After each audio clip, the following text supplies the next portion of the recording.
Before I get started today, though, I want to tell you one thing that's just come up. There are fraudulent letters and emails going out that purport to be from the IRS. Okay? Now, these are separate from the calls that everybody's been getting. You either get a letter through the mail saying you owe money and giving you an amount, and it's not a horrendous amount of money. Or you, in fact, get an email saying you owe an amount. They ask you to make the check out to IRS. And if anybody knows, when you pay your tax bill, you do not make it out to IRS, you make it out to the United States Treasury. Why do they ask you to make it out to IRS? Because they can take the I, the R, and the S and turn it into Mrs. and then put a name with it, and then a fraudulent person can sign the checks and put it in their account. Okay? So the IRS just released the information on this last Thursday. The letter has a CP 2000, where it's got all the dates and the years and the file number and whatnot. You will see it says CP 2000. That's the type of letter that the IRS does actually send out. But this fraudulent one is also carrying that same number. So please pass it around among your neighbors and your friends and whatnot, that if they get a letter from the IRS, tell them look twice. Okay?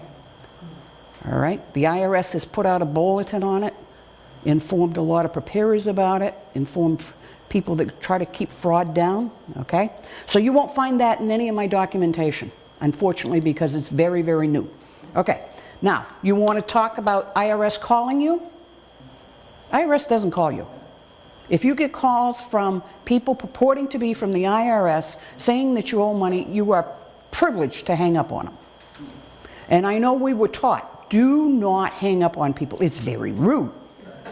But do they care if they're trying to scam you? No. So one good turn deserves another. Hang up on them. Okay? The IRS will not call you. We used to tell everybody they will contact you by mail. Now they've jumped a step ahead of us, and now they're sending out mail. Okay? So whenever they get the word out there to shut them down in one way, they find another way to get around it. Okay, let's get into the what I gave you for handouts.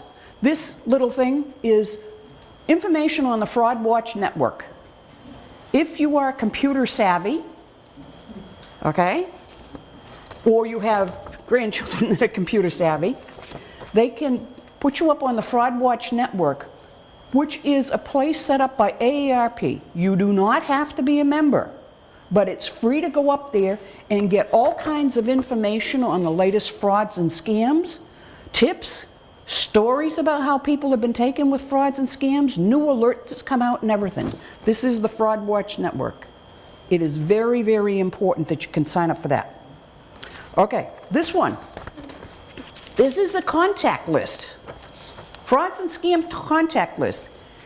And it tells you who you can contact in your state.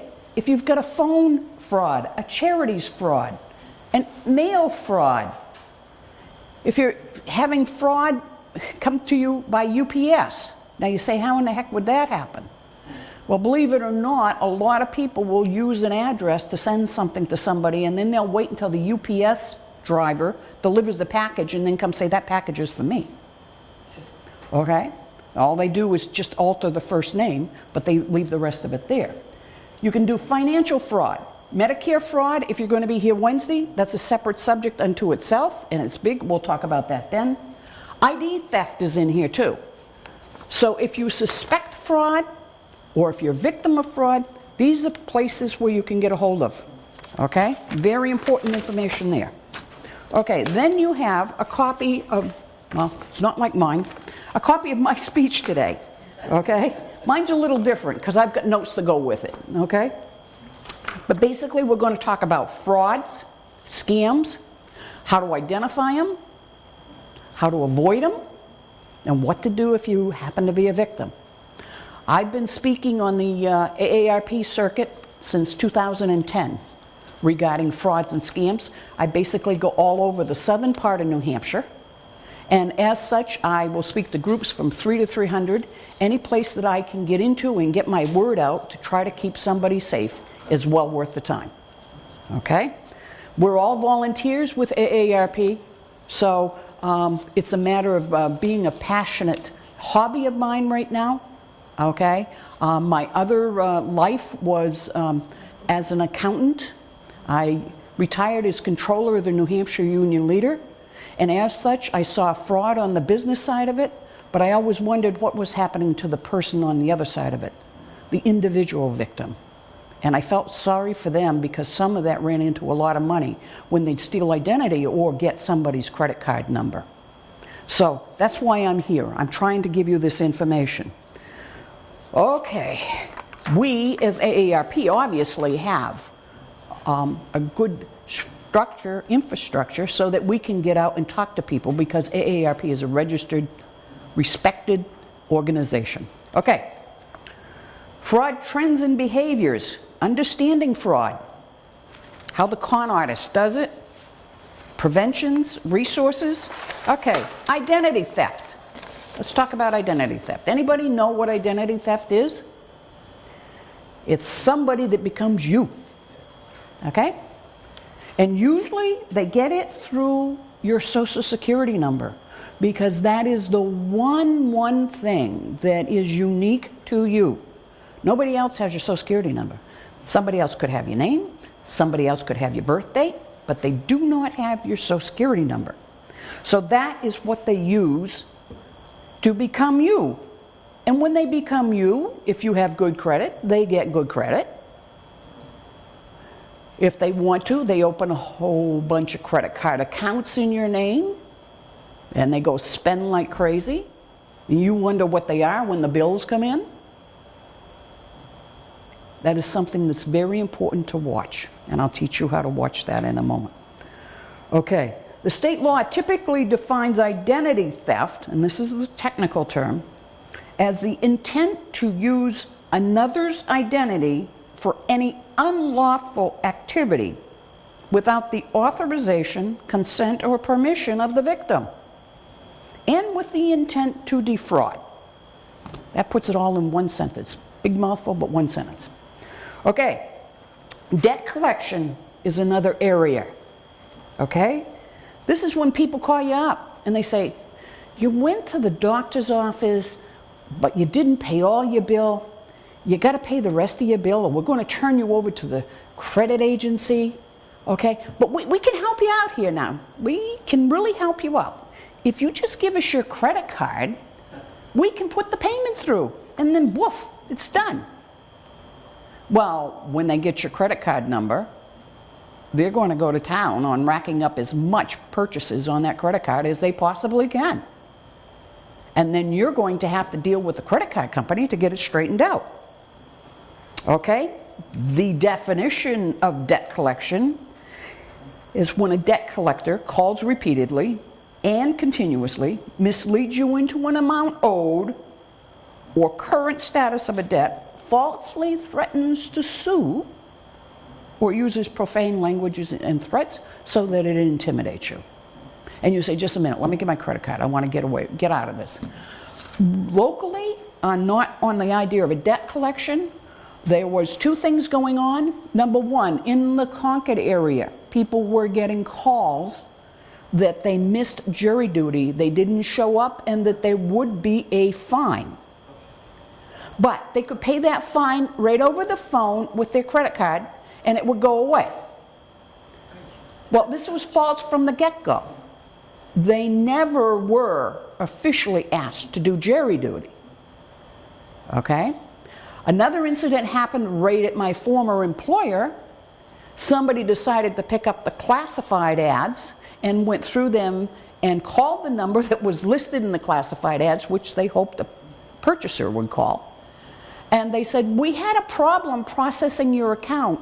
If you could just give us your credit card number, your ad is running this weekend, but we can't process it. Can you give us your credit card number? And everything will be fine. Well, nobody got back to the paper until Monday, and by that time it was too late to tell the world that that was a fraud that had been laid onto the newspaper. Okay? So if you think of anything, there is a way for somebody to commit fraud, whether it's jury duty, placing an ad, or whatever. Okay, bankers or lenders. Sometimes there are predatory mortgage lenders out there that say, if you want a house, we can give you a house. We can give you the American dream. You know why? Because we have an excellent rating to do this. Okay? We have bank products that nobody else has. We can give you discounts that nobody else has. A lot of people got sucked in on this.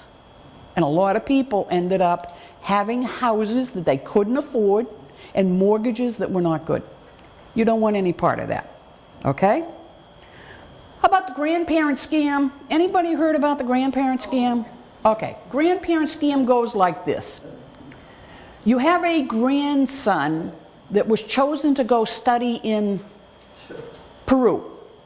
Okay? And you know he's in Peru. Well, you get a call from somebody that says, your grandson is in Peru. Yep. He's studying. Yep. But right now he's in jail. And they need $5,000 to get him out of jail. Now, please don't tell his parents. They will be awfully upset. But please wire the money to this place. Okay? A lot of grandparents do that. Okay? A lot of them do it without realizing the impact. Yes, ma'am? It's lots of fun when they call and tell you that. I've had several such calls and about my grandsons, and I always say, which one? Mm-hmm. And they give me a name. Mm-hmm. It's not my grandson. Mm-hmm. But I don't tell them that. Mm-hmm. So listen to their sad story and then say, gee, if I had a grandson named such and so, I'd be glad to pass along information and the money. Believe it or not, there was a woman, I have two stories on that. I have a lot of war stories. There was a woman out in the Midwest that provided them with $230,000. Sure. She ran out of money, okay, and they told her to go get a loan.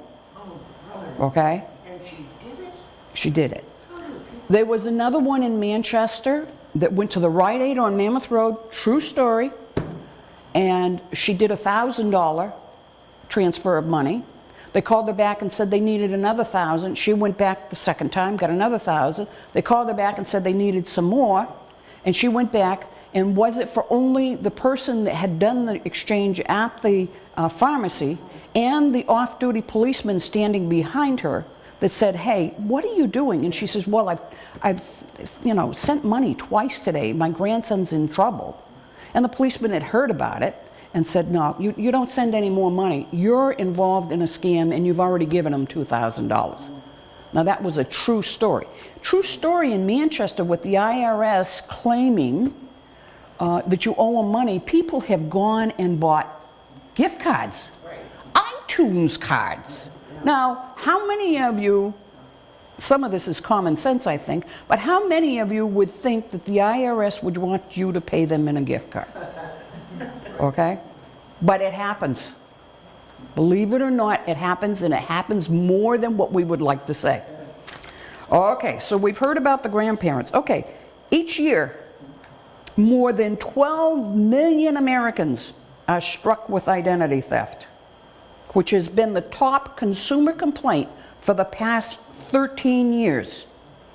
And according to a recent study, 50 billion with a B, B-I-L-L-I-O-N, is lost each year as a result of fraud. 12.6 million victims, 20.9 billion stolen in just the year 2012. That's staggering amounts of money. Staggering amounts of money. We don't have any more recent. We should be getting them soon. And Americans over age 65 are 34% more likely to lose the money. Why? They're trusting. They're not necessarily computer literate as the younger generation is. They don't necessarily tell people about what money they have or whatnot. They keep their information close to the vest. Okay? And they want to help people. okay?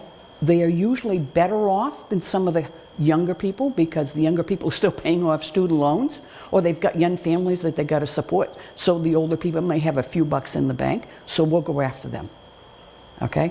It's a targeted group, okay? Everybody know what phishing is? No. You don't know what phishing is? It's not with the rod and reel, I'll tell you that. Phishing, this is the official definition. Somebody contacts you via email and says there's a problem with your account, your bank account, your credit card, or whatever. And that you need to verify your social security number, your bank routing number, and your bank account and your birthday. Bad stuff. Don't ever give anybody information like that over the phone or in an email. That's what phishing is. Phishing is to see if we can get somebody that gives us the information. And believe me, it's easy enough to take and put any sort of a letterhead on that email, because all you got to do is copy and paste in most situations. Okay, stealing mail or sensitive documents. Okay, people, I'm going to give you one little hint here. When you send out a check to pay a bill, take the face of that check and butt it up against the coupon that's going in for payment. Why? Because it makes it harder for them to read the routing transit number and the account number on that check. Whereas if you face it toward the outer part, the back part of the envelope, it's quite easy to see through it. Okay? Also, don't put your mail out the night before that you want mailed. People go around after dark seeing what they can find in mailboxes. They'll open your mail, get your credit card number. Okay? And if you're going away on vacation, by all means, have somebody pick up your mail. Don't let it stack up. Okay? As far as your sensitive documents go, have some place in your home where your sensitive documents are kept. Okay? That would be your Social Security card, your Medicare card, any other sensitive documents, and have at least one trusted person or relative know where those are. Okay? Now, if you want to carry your Social Security number because people might verify it, let's do this. Take a photocopy of your Social Security card. Blank out the first two sets of numbers, the 003 and then the 56, okay? And just leave 4 numbers on there. If they're asking you to verify your number, they can verify it through the last 4 numbers if they've already seen it. And therefore, you're not carrying your Social Security card around, and you're keeping it safe. Now, does everybody know what number's on your Medicare card? Your Social Security number. They passed a law last fall that they're going to change that. They're going to start issuing random numbers. They will need 2 to 3 years to figure out a computer system to be able to do that. And then they're going to start with the new numbers that they issue. So for people that already have the Medicare card, they will be the last ones that they will issue another card to. We may never see it. Okay? But at least it's a way to change the system. Okay? All right. All right. Okay. We don't have to worry about bogus job opportunities here, but that is another thing. If you put your resume up somewhere, people contact people and say, hey, I got a job for you, but guess what? I need your application first, and guess what's on that application? Social Security number, your address, your birthday, okay? Other places will ask for the Social Security number, and you're not supposed to really put it down, so even the IRS says when you pay, quarterly, you pay by check, they want your Social Security. Yeah, they want it to write it on your check. Yeah. But if you notice, if you pay quarterly, on the bottom of that 1040 ES payment voucher, right at the bottom, it's sort of running together with all the numbers. Okay. Your Social Security number is running together with other numbers right on the bottom. Oh, I didn't know. So, you put your Social Security, I mean, they're terrible. They don't follow their own rules sometimes. You put your Social Security number on the check, that goes through all kinds of banking processes and everything else, and everybody can see your Social Security number. Right. Okay? The last 4. I advise people not to put it on the check because it is on the payment form, Right. okay? All right, so And you can write it on the payment form if you want to make sure that they get it.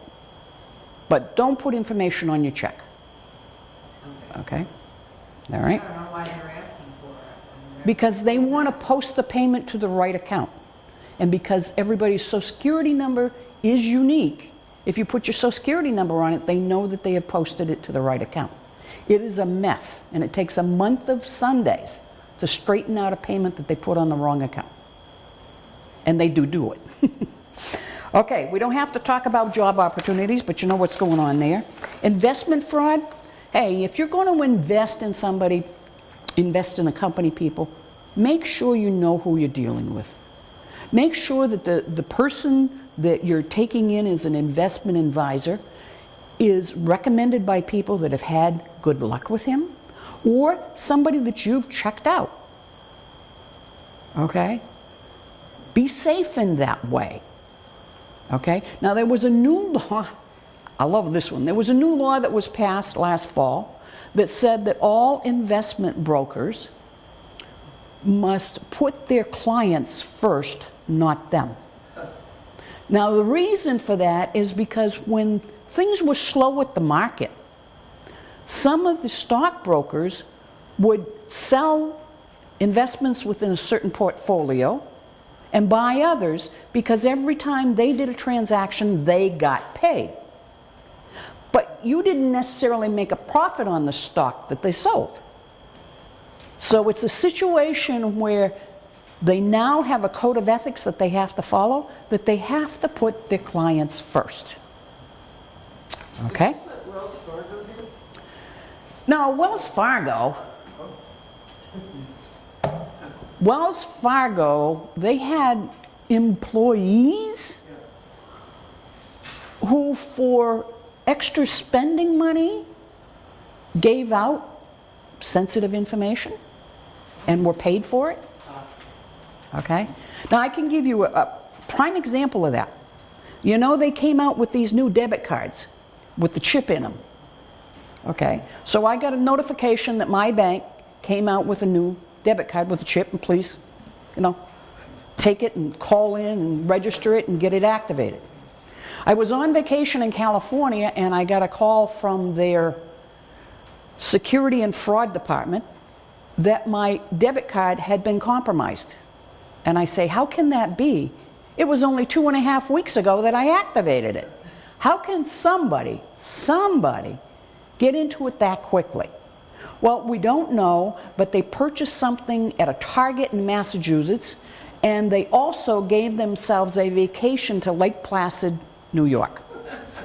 Well, I says, I'm in California, but I didn't do anything with Lake Placid, and if I go shopping, I do it locally. So what did they do? Well, we're going to kill your card. You can't use it. Here I am on vacation. I might have wanted to use my card, but I can't use it. The thing that I found very funny was just 2 weeks, now this is 3 days after I activated it, I put a large deposit into the account, large for me, because I had sold my car to my neighbor. So there was an excessively unusual high balance in that account. And it was only $7,000, so I'm not talking a lot of money. But all of a sudden, I started having problems with somebody hijacking my account. So when I get back to town, I had to go and they send me another card, and I got to activate that one. That wasn't enough. I wasn't happy with that. I went to the bank. I said, I want to talk to the manager. And I said, I am not happy about this. This kind of doesn't set too well with me. I says, for the first time in history, my debit card, or even a credit card, has been compromised. And it was compromised within 2.5 weeks of activating it. And it was compromised because I had a larger than usual balance in the account. I don't want to point fingers, but do you think somebody's got sticky fingers in this bank? Oh, of course not, was his reply. But I put him on notice that basically it had happened, I wasn't happy with it, and that maybe he should take a second look. Okay? Because as you well know, tellers are not paid a lot of money, but they see a lot of money. Okay? How can we prevent against that? I have no idea. Okay? And it was, it kind of rattled me because here I am going out and telling people about fraud, and here I am in California and somebody's pulled a little hanky-panky with me. So that's something that you got to be careful of. Okay? Investments in gold coins. If you don't know anything about them, stay away from them. Okay, that's the best way to do it. Don't get talked into doing gold and silver. And I'm sure you've seen the commercials on TV. That's going to be better than anything else you can do. And if you get people that are running investments to say, oh, come on, we'll give you a free lunch. If you've never heard of the company, forget the lunch. Okay? Lottery scams. Everybody hear about the lottery scams? Tell you what, you just won the lottery. Now, if you want to give me $500, I'll process your winnings. So what happens? I get the $500 and you get nothing. Okay? So anytime there's a situation where somebody wants money up front, think twice about it. And if it sounds too good to be true, it generally is. Okay. Tech support scams. Hello, I'm from Microsoft and there's something wrong with your Windows. Oh, yes. Okay, the call's coming in from India. If you haven't contacted somebody for service, don't accept the telephone call as legitimate from anybody that contacts you. And Microsoft is not going to go out and get an independent contractor, as they like to call themselves, or partner to contact you. It will not happen. Okay? And those are just as bad as the IRS calls because they do not stop. I know one person told me at a seminar she paid the $325 because she doesn't know anything about her computer. They called back that afternoon and said, is your computer running better? And she says, well, no, I think it's running worse. So guess what? Another $325. Now, there was probably nothing wrong with her computer to begin with. Okay, disaster relief charity. Okay, if you want to give in the state of New Hampshire, we have something very good. The Attorney General's office requires all charities to list themselves with the state of New Hampshire. And these are not just 501c3 nonprofits. These are just if somebody got in an automobile accident and a friend of theirs started a charity for them so they could help with the expenses. If you would like to donate to a charity that you don't recognize the name on, call the Attorney General's office and they will tell you if they're registered with them. Because the banks and credit unions will not let them open an account to collect these funds until they have the registration form from the Attorney General. That's one very good thing in the state of New Hampshire. Other than that, if you're doing something outside, be careful. Okay? Be careful. Talked about the grandparent scam. Okay, I'm going to give you an area code. Do not ever accept a call from area code 876. You know where it comes from? Where? Jamaica. Jamaica. Jamaica. Yeah, that's where they're from. Yeah. Jamaica. 876 is a Jamaica. Okay? They call about lotteries and processing fees and all kinds of things. Do not do an 876. Okay? Travel scams, you won a trip, but you know what? Got to pay up front. You're going to go on that trip? No. You're going to pay up front? Absolutely not.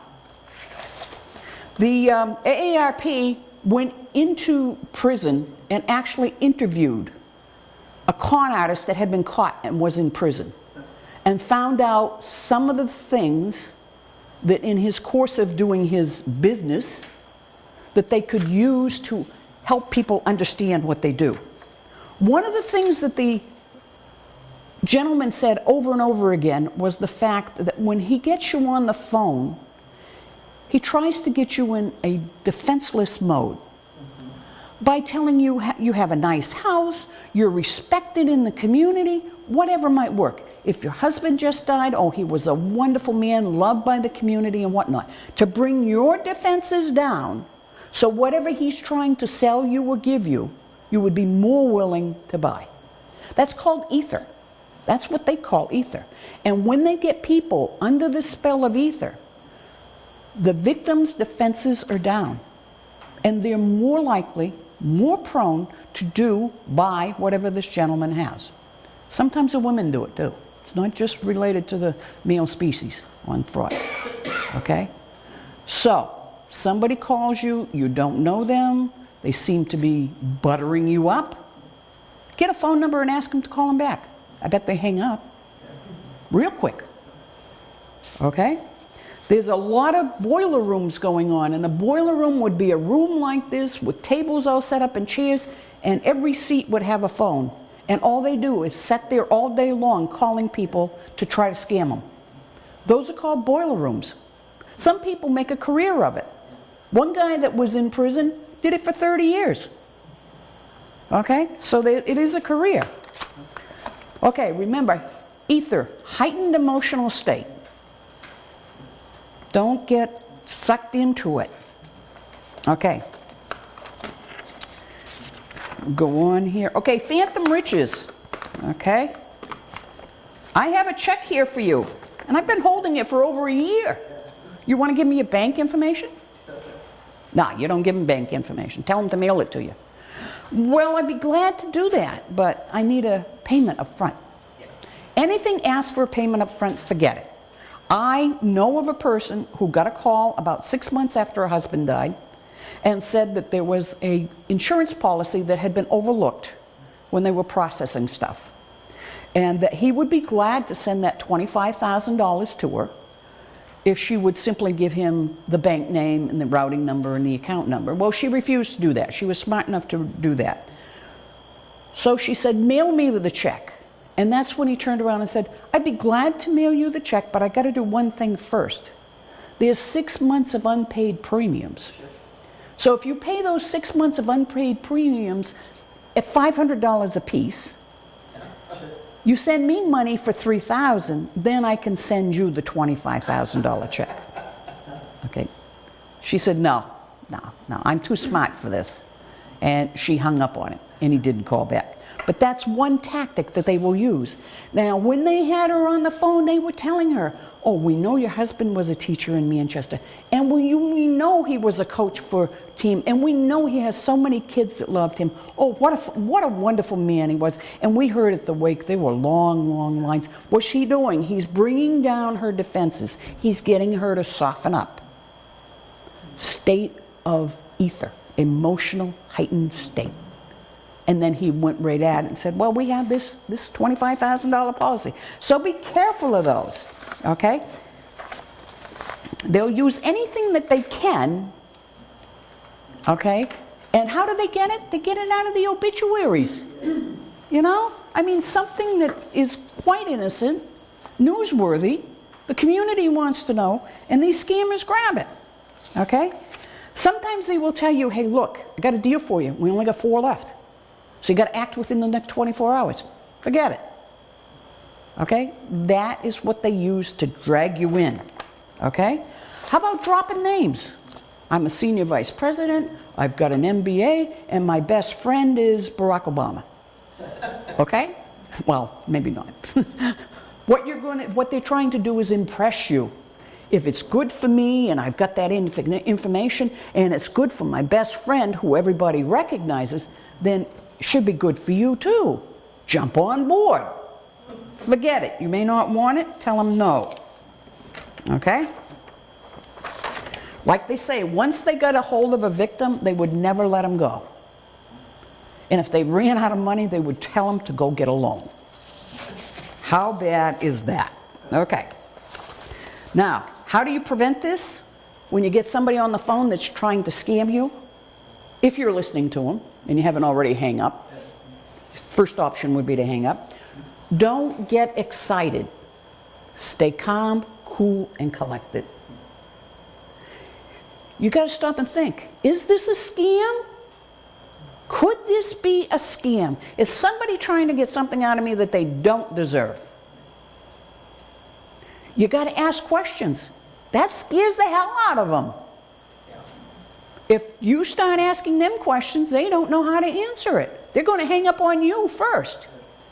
So don't hesitate to ask questions and read up on things. Take recommendations from your neighbors and your friends. Follow it up and read up on it so that you're knowledgeable. If you need to have services done from picking up limbs in your yard to anything painting your house or your roof, you initiate the call. Don't let somebody call you. After a storm, pickup trucks go around, they go to your house and say, I'll pick up all your limbs. Oh, but I need a tank full of gas first. You give them money for gas and bang, you never see them again, the limbs are still there. Okay? Not what you want to do. Okay? Don't always rely on what the sales pitch is either, because the salesmen are not always 100% truthful. Okay? So you're going to watch out for those red flags. Are they trying to get you excited? Is it something that sounds too good to be true? Does it require an upfront processing fee? Does the offer have a short fuse or a limited amount of time or rare quantity? Are they asking for personal or financial information? Don't give it to anybody. Do not give it out. Are they asking you to follow a link in an email? Forget it. Don't ever follow a link in an email. First of all, you might get a virus. And second of all, they're going to get more information about you. And as far as computers go, it's wise to have a firewall on your computer. Not just enough to have a virus. You're all asking me, what is a firewall? I'm not a computer technician, but a firewall can be put on your computer just the same as what an antivirus is, and in some cases your antivirus does have them. It stops somebody from going by your house and being able to get the information that's already on your computer. If you pay bills online, you got an account number there, you got an account number that you're going to pay, okay? They can sit in front of your house and get the information off in your computer. So besides having virus protection, you should have a firewall. It will prevent them from doing that. Okay? You're never going to buy anything when you're emotional. You're going to ask more questions than you answer.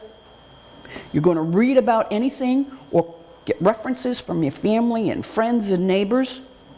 You're not going to let a salesperson control you, and that's hard to do. If you need to, develop a script that you have in front of you when people call you. Okay? Because some people, once they get them on the phone, they're not sure what they want to say. If you have a script all written out, it's easy enough to read that script. I have a girlfriend out in Candia. They call. She says, who's calling, please? They give her a name. If she doesn't recognize it or want to speak to him, she says, I'm sorry, she died yesterday. Okay? Whatever works for you. Another grandmother told me that when she gets somebody on the phone and she can't get rid of them, she hands the phone to the kids and they start singing Christmas songs. Okay? Another one told me she's got a whistle. When they don't stop, she simply picks up a whistle and stops blowing a whistle. They don't call back. Whatever is effective, whatever you use. We are a generation that was taught to be polite. So we want to say, and I do it myself, I'm sorry, I'm going to hang up on you now. I mean, why am I apologizing to the guy? But that's what we need to do, is to follow these things, because we need to realize they're not being good to you. And what they intend to do is not good. So we don't have to be exactly politically correct to them either. Okay?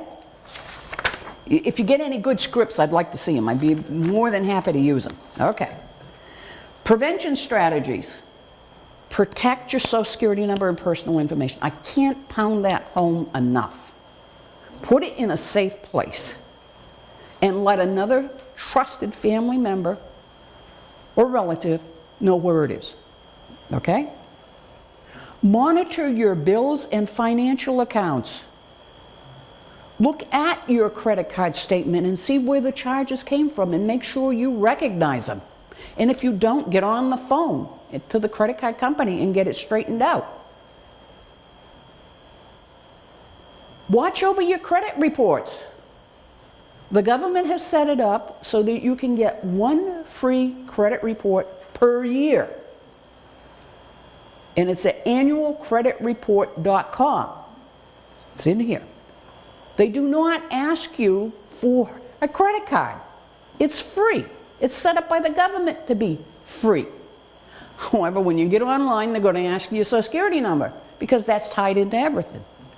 If you prefer, there's a number in there that you can call to get your annual credit report. But you should review your credit report. Somebody else could take part of your identity and open up accounts in your name. That's why you need to review your credit account. Okay? If anybody wants the number, it's in the handout here for the credit reports and the credit reports on car. Protect your PINs and passwords. Look into getting a firewall on your computer. Protect your PINs and passwords. Protect your online information. Change your passwords frequently.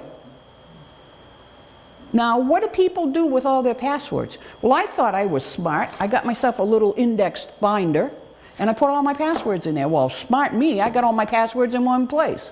Somebody ever broke into my house, I'd be a big sitting victim.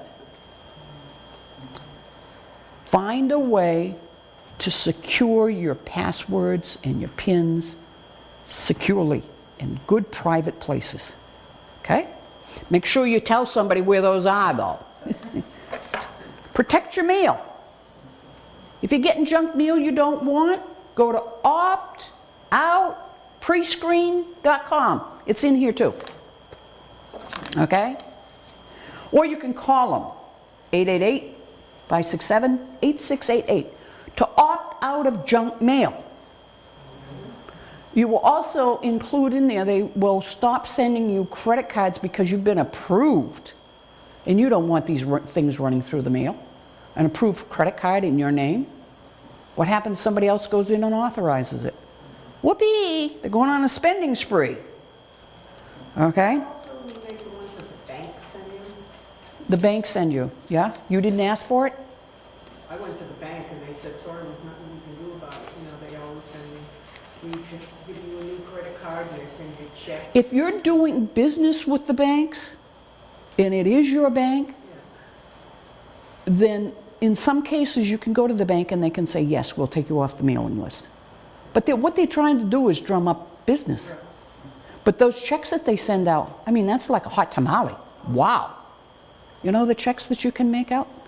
Why they do that, I don't know, but, well, you can always get a cash advance on your credit card. You know, I have stopped it with my bank. I said, I don't want those.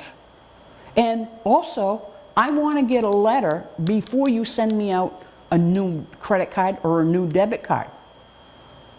Okay? To know that it's coming so I can watch for it. Okay? Don't send me anything other than that. So I go back and scream at your bank again. Well, no, don't scream. Try to talk to them. Tell them how important it is. Okay? Tell them that maybe, you know, you don't always get to your mail as soon as you like to. Whatever it takes. And ask them to stop it. Okay. You're going to protect your mail. Okay. If you haven't already, sign up for the Do Not Call registry. Now, the Do Not Call registry expires after 5 years. So you need to go in and renew it. Okay? Because it's already been 6 or 7 years since the initial Do Not Call registry came up. And they have released the registry of cell phone numbers. So make sure you put your cell phone number on the Do Not Call registry, or you're going to start getting calls on your cell phones if you haven't already. Okay? If you're doing business with somebody, please double check their references. Okay? Very, very important to protect yourself. Charities. You can go online, there's a CharityWatch.org and a CharityNavigator.org, but we're very lucky, very fortunate in the state of New Hampshire. You can go right to the Attorney General's office, and their phone number is right in that contact list that I gave you. Okay? Check out a charity before donating. You may want to find out just simply how much money of the donations do they use in administration. I mean, as an accountant, I look for that. I want to see most of the money. I know they've got to have some administration charges, but I want to see most of the money go to the cause that they're supporting. Okay. You can also go on the AARP Fraud Watch Network. I've given you information about that. You do not have to be an AARP member. You do not have to be 50 years of age. And there is no charge for it. And they give you a lot of good information. They give you tips. They tell you stories about people that have been taken and people that are a victim. They tell you about the newest stuff coming out. Really a good place to watch. Okay? Gives you information and resources. I love the first-hand account from victims. There's some of those that I don't use them. I use what I get told personally, or I have. There's a one-stop resource for getting help. There's contact information if you need to get to additional people. Okay? This is about all I'm going to give you today, which is a lot, on frauds and scams. I'm going to ask you to please share the information with your neighbors, your friends, and your relatives. Because if we pass the word, we're trying to stay up with these scammers. I don't know if we'll ever get ahead of them, but we certainly can try to help one another be safe. Thank you very much.